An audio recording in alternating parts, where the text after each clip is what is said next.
സന്ദേശമാല കാണുന്ന എല്ലാവർക്കും എൻ്റെ വിനീത നമസ്കാരം. ഇത് രാമായണ മാസമായതുകൊണ്ട്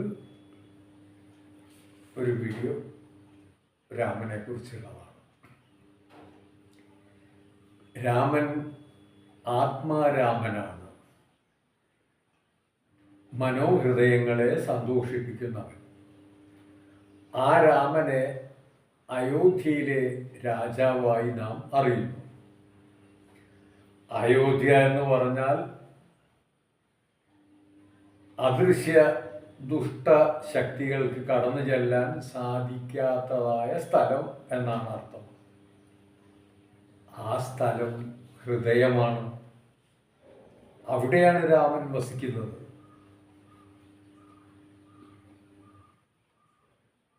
ആ രാമനെ അടുത്തറിയുവാൻ ഓരോ മനുഷ്യ ഹൃദയവും അയോധ്യയാക്കി മാറ്റണം.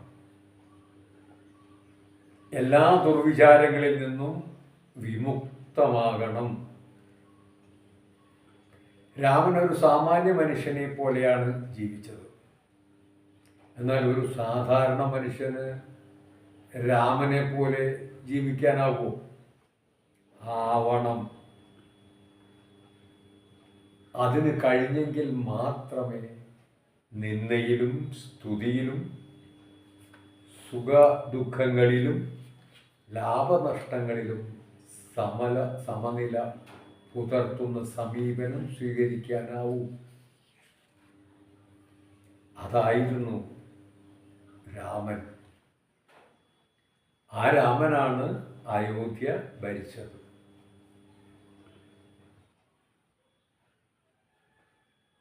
ആ ഭരണം അത്ര ശ്രേഷ്ഠകരമായിരുന്നു. രാമന്റെ ഭരണം പോലെ ഒരു ഭരണം ലോകത്തെവിടെയും കാണാൻ സാധിക്കില്ലായിരുന്നു. അതാണ് മാലോകർ മുഴുവനും പുകഴ്ത്തിയ രാമരാജ്യം. ഒരിക്കൽ രാജാവിൻ്റെ പ്രീതി പിടിച്ചു പറ്റാനായിട്ട്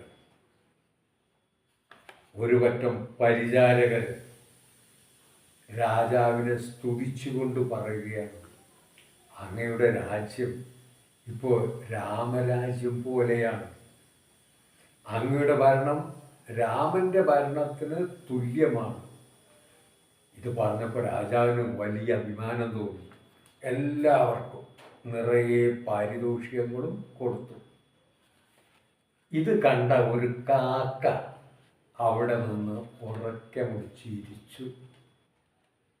കാക്ക എന്ന് പറഞ്ഞാൽ കാലത്തിൻ്റെ പ്രതീകമാണ്. കാക്കയുടെ ആയുസ് വളരെ വലുതാണ്. നമ്മുടെ പിതൃക്കൾക്ക് ബലിയിടുമ്പോൾ കാക്കകൾ വന്നെടുക്കാറുമുണ്ട്. നമ്മുടെ പിതൃക്കളെ കണ്ടവർ കാക്കകളാണ്. അതുകൊണ്ടാണ് കാക്ക ബലിയിടുന്നത്. കാക്ക ചിരിച്ചപ്പോൾ രാജാവ് ചോദിച്ചു, എന്തിനാ നീ ചിരിക്കുന്നത്? അപ്പോൾ കാക്ക പറഞ്ഞു, അങ്ങയുടെ രാജ്യം എവിടെ? രാമരാജ്യം എവിടെ? അങ്ങൊരു കാര്യം ചെയ്യും, അങ്ങയുടെ ഏറ്റവും വലിയ വിശ്വസ്തരായ കുറച്ച് ആളുകളെ എൻ്റെ കൂടെ പറഞ്ഞയക്കും. ഓ, രാജാവ് ഏറ്റവും വിശ്വസ്തരായ കുറച്ച് ആളുകളെ കാക്കയുടെ കൂടെ പറഞ്ഞയച്ചു. രാമൻ്റെ രാജ്യത്തെത്തിയപ്പോൾ കാക്ക പറഞ്ഞു, ഇവിടെ നിങ്ങളൊന്ന് കുഴിച്ച് നോക്കൂ. അവിടെ കുഴിച്ചപ്പോൾ ഒരു സ്വർണ്ണപ്പെട്ടി നിറയെ വിലപിടിപ്പുള്ള 108 മുത്തുകളാണ് കിട്ടിയത്. ഇത് നിങ്ങളുടെ രാജാവിന് കൊണ്ടുപോയി കൊടുക്കുമെന്ന് കാക്ക പറഞ്ഞു. അവരത് കൊണ്ടുപോയി. നേതാവായ ഒരാൾ അപ്പം തന്നെ തീരുമാനിച്ചു, ഈ സ്വർണ്ണപ്പെട്ടി രാജാവിന് വേണ്ട. സ്വർണ്ണപ്പെട്ടി അദ്ദേഹം എടുത്തു, മറ്റുള്ളവരോട് പറഞ്ഞു രാജാവിനോട് കൊടുക്കാം. അവരത് കൊണ്ടുപോയി. ഇപ്പം മറ്റുള്ളവർ പോകുന്ന വഴിക്ക് തീരുമാനിച്ചു, എല്ലാം രാജാവിന് വേണ്ട. പലരും വീതം വെച്ച് ഇപ്പോൾ 2 മുത്തേ ഉള്ളൂ. 108 മുത്തുണ്ടായിട്ട് ഇപ്പോൾ 2 മുത്തേ ഉള്ളൂ. അത് രാജ്ഞിയുടെ കയ്യിൽ കൊടുത്തു, രാജാവിന് കൊടുക്കാൻ. രാജ്ഞി അതിൽ നിന്ന് ഒരെണ്ണം എടുത്തു മാറ്റി, രാജാവിന് 1 കൊടുത്തു. രാജാവ് ഇത് കണ്ടപ്പോൾ ഭയങ്കര സന്തോഷം. നല്ല മുത്ത്, ഇത് ഷർട്ടിന് ബട്ടനാക്കാമെന്നും പറഞ്ഞ് മാറ്റിവെച്ചു. അപ്പോഴാണ് കാക്ക അവിടേക്ക് വന്നത്.